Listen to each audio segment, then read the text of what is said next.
Yes, for mateka for duki yue machek ne ke for the TV mamegi watie kan ka boko lokwan ki honorable Okot Peter Mitoji County. Ma entika wachiwa ye onyokui motime ikara makiberu ka yero tera ma pat mi Acholi Parliamentary Group. Otimekining otiro matut ento o kamo mo wera wachiko o ling manok we wati chene ena mate wachini Acholi agenda.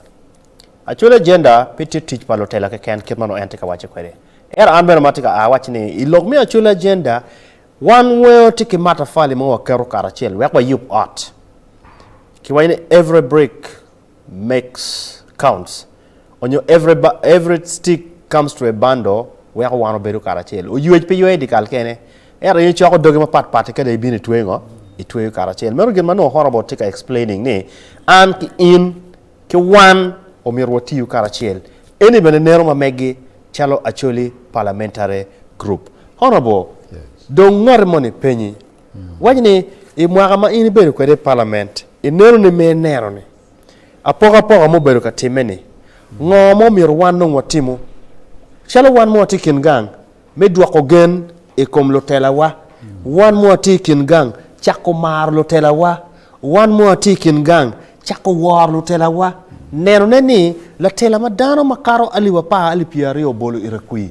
Pingat ma in ramo beringera che chako boko lok chalti boko mele lok kila wore money can. Ento war eroni ene bene contributing towards the sanity of our community. Tami pange kamati ye. Well, afoyo. Ma chel waro impi dia ikumi. Tichi kita ini timo kira jemi ene miero ke luar kumi. So ana neno ni kita wachako kere ni. Ena yu achiel ma achiel miduku gam palwak ma mekwa ikum lutela. Ma kiwajo ni ginu chake mabe tumbe na mango mabe. So gem mier waroji ma chakne oberu kerlu tela wa la bon womo manyote ni wachwalo bot luak ma megwa ni Acholi Parliamentary Group tikitela chiel mameno atamu ni kwena malon mabe ma wachwalo bon luak dongo mo bulubu kore Kina do bulubu kore ene kitma wabiti yukere iwang luak. Kiti jango pien ma achiel one I weng what representing constituencies ma pat. Ento mierwa weri Acholi Parliamentary Group kinong moje ikabiru ma I Acholi ni weng. Wabitimu ene ni ning. Ma achiel wamiro ni chalo dul pa Acholi Parliamentary Group wa oro I districts weng ma I Acholi. Minyutu neni pe wa yero ye kiken minyutu wuni don wati achiel. Ento wati achiel wa ikum tich. Meno gina achiel ma wabitimu. Mario kit ma wan lutela kita ki wadi kerni I national level. Mier watud wat matek ki lutela at district level. Where lutela at district level ben gutud wat matek ki lutela at sub county level. Ene wamete watim kumeno pingo. Pien kawa wachi wa loga bota chula agenda. Noti kwe jemi ma wamiro ni kitim I Acholi were ukila lora were ukil don logo no honorable mafut pichar mabo ngarmo tika penye I message wajane ka ikit ma honorable tika lokwerni one kikin gang po ngayo teach pa Acholi Parliamentary Group uberu ngo onyo ka dongien go bieno kara chiel gitimu ngo chalo group mani ni ojok kipabo. Okay. Bino waka achiel minene wek duan wa ubedlon. Port gamente board organization waki board dul mawako pien Acholi weng pitwer beri parliament en yo weki wachini constituents achil uchwala achil chi constituents ma pat uchwalo wek wati wan pieri we bor so wan pieri we bor ti jemi mokene ma pimiero an chalo kote ne nung pitoji kiken unyo amero ne pikit gum kiken unyo Lucy Akelo po ne pi amor kiken ti je mokene ma miero ne no pi Acholi kere bu beru wala mo an ma itoji ni miera kere edwana kere bu beru wa paton an ma itoji ni miera kere wek wa ne no ti me pieno ti ka chungpingo pi Acholi so bienu ka achiel wek dwanwa chala Acholi ukati malon ikum jemi ma wa miero ni otine pi Acholi wow so enu ni pire tek so no atika wachini gimo ki ken ma wa miero timune ikum Acholi agenda petime la ponchente an wanu ngenya tini gamente ma luak mi Uganda ubolu yere kwini miero do loboni pi mwaka bich so chene mo ke ken ma ke tiyo kere Uganda ni ki jogo muchor pa luak okay so muchor pa luak ke ene miero ki duok chen pol kara maro wacho ni i od lega ka i chere bolo tie o chiamo ma che ogni gumi cum tieni tutto alle mati me protanti ti me mede i caberu callega wen o chiamo che tieni che ilu malo ni Jimmy wen che borri hai ruot ci che wai dok wa duoko bene borri ena ye yu achele bene gamente bene tiu ni muchor ka che choko che bon luari ilu bene gamene bene il ni anyoli mi Uganda jemini weng ke botu dok wa duako botu so gi duako bot anyoli mi Uganda ikip mi budget okay so kawano tika nema Acholi agenda mier waneno documents adek ma achiel ena ye national development plan ma ario ena ye vision 2040 kidong ma aderi manifesto pagamento matikwene iloj minginu ie gina wan wa miri kuma Acholi agenda ni mono matching ki gin maki biketu chene ye pien po aromo kati ki gino mo ye Acholi agenda no will not be funded manyuti wun chalo tela miro nene NDP kono 3 exactly vision pagamente kam mirigi tie matek e lokum kwan e lokum biachara wun chalo APG miro kwanyo ngona chiel money exactly ka ole ye team to the best exactly okay yes bien la bon enu ni chopo mirine bilon wao bien no petie occupé e kum neno pagamento mo ki ken bien kere way wan wa bi bako dog wa bot dul ma wako ben will see tie miri mi dongo lobo tie vision 2040 tie NDP 4 tie manifesto so mier waneni wataging beno bino within that horrible itame mamana mate pamen yai kombedni niang la koditich eni piem dano gungiyo ni ka horrible o tako lo kwedgi o menigali mi achel mone wach iwega wadon kini wonnon ko gam enni ento mi charity matut chalo enni pol la dano niang ka bene pegen niang ngech enni water kini ken gan ya bene premier ni dano we niang ngol tu levo emoni ento don mier don kit na ke wadi ni deliverable yes kache wan mamalo ni wanyang waneno ni i NDP4 neno tie infrastructure ni guru mier ke yobi neno tie ni ori yari mier ki metwomgi ki kwan ki health center 3 ki chwali 4 neno tieni gang kwan miero ki improving ki nerni paris achel weng tie ki gang kwan sub county achel weng tie ki secondary so uber dong tijo mi neno ne ni imiri wa anda chula agenda wa miro ni i achuli kong gang kwan mi secondary apa mo ubet mawinye chi wanene kita bene neno i NDP for tieni gang kwan mier ki yil wachako dong kikenyo mi neno neni wa positioning ourselves nyo ma chiel chalo diri watika chiaro ka keto committees okay so machala Acholi Parliamentary Group wanene waketo ni ning i committees mapat ni parliament how do you reposition tutwale sectoral committees ma committee magien gineno lo kum budget ma aki sectors achil why okay miri wati kwan anga gi mamiero udonyi committee mi education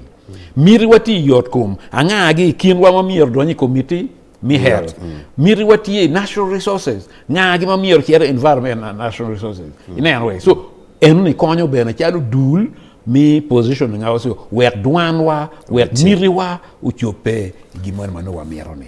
atamani la chinja oberu kanwan ki ema kalolo kom committees ke mo robet kwede atamani in benefit wa ka intika munyo be ema I am sure question ma megi mi penyu committee ke yer ngagi gicher yekening honorable o breaking on down keti wa kenyo o chero wachi Caroline chim titulo iromo goni wa chim iromo chwalo wa SMS wa kwa bit ke kare mi penyo honorable atiati number ti ano 745292 go chim were bit ke kare mi penyo honorable angirati ka bok lok kape udiko matini tie me ka nywa ko lok won lok ober chokwera in go chim i lok kwede imi la peny mamegi i peny kimo eken ma intamni upore piu diko matin gen na mamara yeni Acholi Parliamentary Group tika wot karachiel lok dongo ko ni ani ya timo gini eni honorable kote wachini gen pege mero gemete giti karachiel mi dwako deyo ikom Acholi dwako deyo ikom luak matie ikom malo mi Uganda wabi beru kany wakor chim mamegi ko donyo wanero ngomatie ngaro mo chwalo message i WhatsApp wajini honorable Okot Peter amiro mo matek mada afoyo bini Wandu TV na amiro penyo la peny i lokom tela APG i karmo karangechi amunyo de loge ye lo tela mago karne go beru ka tich ki ning ki dong mago birni ineno chalo go botiyu ki ning atamani en ni chalo gamo gwaka miro gamo yere wa waji ane pa gamo ini gamo yes afoyo la chwal la penya no ni ma chiel ena ye mier wangeni tela ma obino ene parliament ma para rioni uneno ngomu time angech ki wajo ni kache ngarumo obuli kichel no ena ye la vuolo ento ka ye obuli kirio no dong ina ye la vuolo so anatamo ni wabitich ki tela mukara ngechi wabineno bal mutima ngechi weri tela mobino eni peonwo bali enoni kitma waju ni balweng tiru bino kita no yeo time kere piano joma noga yo beru ka yeo time wego joma duomu beru wago ni wa po wa yengeni wan wa chako mwa chi jona ni bene di mororo chi tele chake faction dago chako bino so eni ana wachi ubet kigen yen duano bino la wa chele yes afoy mateka honorable Okot Peter for Yabo TV na ayaba amunyi te loko Acholi Parliamentary Group ento no kit mitela gi jomo yer bana berpe mwa beach keje kina ke laoge atika cholo message kia dilang migam enoni pien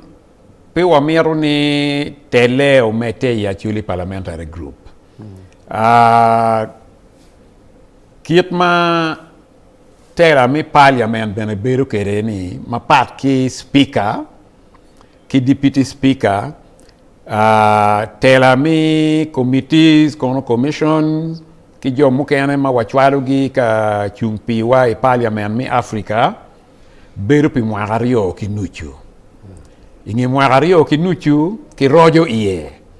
ka jo mutelo ene gu beru mabe ki dwako gi kom kono ka wanen ni gor tika mo wa miro keta loga chi aloga time ingi mwaga ario ki nuchu Nobat onen tika wachini honorable one charlo kengang wa konyo kining mi pushing Acholi agenda wa romberi wa tiki miri matek mi nene wa choro Acholi agenda endo no kaya wape e logo lokom chene ke kane etiyu Nobat onen afoyo mera chene ki kane epiti mujimi weng ento chente pire tek kao o ka neno ni jima don miero time amiro mini chalo la bol kache wan kitika yupo yo ma ki gulu city karo ki umoro chiero rajkoro chiero tuj pade ka chiero wa moro to meno no kitika yupo ne michupo miri ite Acholi agenda mano gamente tika timone now in mighty you pet in mighty ya chat in mighty la bora ibi timo ngo ko wa mwin chama ngarmani yes hello one Luo TV Wa ai mabere ai nenedi ai mabere no kwa road kuli day. yes date nenedi Day je mabere ba kwa district. yes pari Para mapolo permit for honorable. Namita ka nyangi banga nyandong nyo churutela mwa mera lur nyo ginda kiketo kibla ma community bangi de. okay wafoy manda Muwe ko palo kwa la nyo lur kanda de ko to megiti okay wafoy afoya. Honorable sorry me interrupting Ian ke waje ni ngoma tie la ko kok man pe ngolo pe cham ngolo kulu erno pe nyu mi ngolo kulu but ke mete kon kada we so eno ni no gamento ke rochiane kama chiane mieto yeni guru ki yobe ento an matie i labora ti upet ati ya chet kama yu ni kitika yupune yeni ngoma ana bitimo ma chiel mineno neni titika word mabe an party engineer ento anemi balmo makitika timonengo pere kakitika yupo otkwan i school mo me chalo me bi palaro pija okay atika neni lutitika timtigi pidoka tika kwalo sementi mogo eni no inde tika mino kon kitam okay chalo watiki lutera chaka ki LC1 councilors ma de councilors ma beach okay we kum 1 MPs okay kagi mo tika time maraj ite der kunu mainene tika ballo don lobo I wero ki ngeyo no dong ini tika minu kon mineni Acholi agenda timongo utum mabe so pichiane ke kan tama ini miyo were ki keritich. Now, Doro, we bought the pain for quite road. Quite road, ingeyo, tie watiki West Nile Parliamentary Group. So, I alu kikergeo ka achel, ite West Nile, matie ye Greta Nebi, Greta Lu Arua, ki Greta Moyo. Yeah, so, enoni falling under West Nile Parliamentary Group. Ento machala lu bena git beru ki caucus gi manokelo pakwach nebi ki zombo. Yes, eno beru tie. Wafoy matek meno tamatika bino wachini eni bokolok mati very sato labo rone gi mo matika tero bene pe eto chawa eneti marach. Mofut pa horrible producer mame gwatino kara script. Kama ke beru kami orientation ki wajini wunto MP chiene duong ni parliament ento miro gwake bene ke lon and abi penyi la penyi mati off board. Tell me for the 15 years you've been in parliament, no 10 years 10 and years. Now you're taking the 15th year. Tell me tingo a locum advice on your advise ti ngo bot jomatika donyo manyene parliament magi biro ke rima chene gi chero gi dono chene maduong ta lu bol ku ibendo doko chalo bank kagu neni ni tap gi mero pero mi gang weng mi retire ero diri ka indo ki parliament ngata ngebe ni bedi la ko pero eni pe chunu lon tek ma pe wache tamiti ko honorable loka gamo chene tich ki chene ki ngeyo tich ki chene yes moko ana neno ni gina pier tek ana ye in beru in ingeyo wano wati ni weng ikumngara chira chil no ti dana rio tie in kikiri so pier tek mi beru in pe ikwo mapi in so parliament America ibino ye miritwer beru diet ningeyo kid mi biachara owero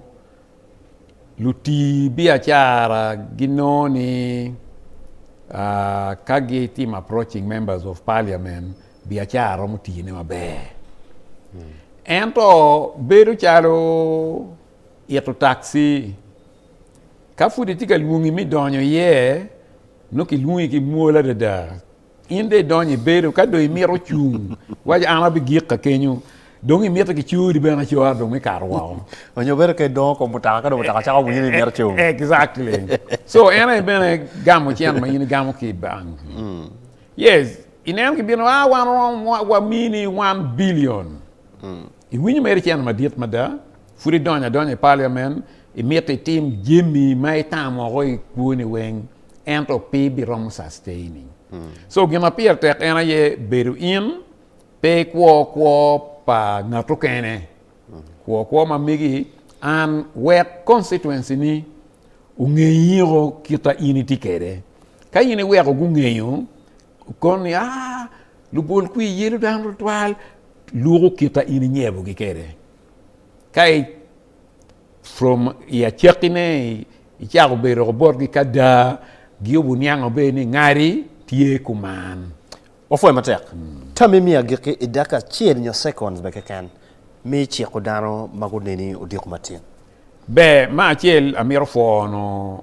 luo tv ni mina kar eni weri atiek bene bon wa kwija ni wando wati dula chiel pa Acholi Parliamentary Group Mario amiro wachi lutua mauti pa kwija ubet kigen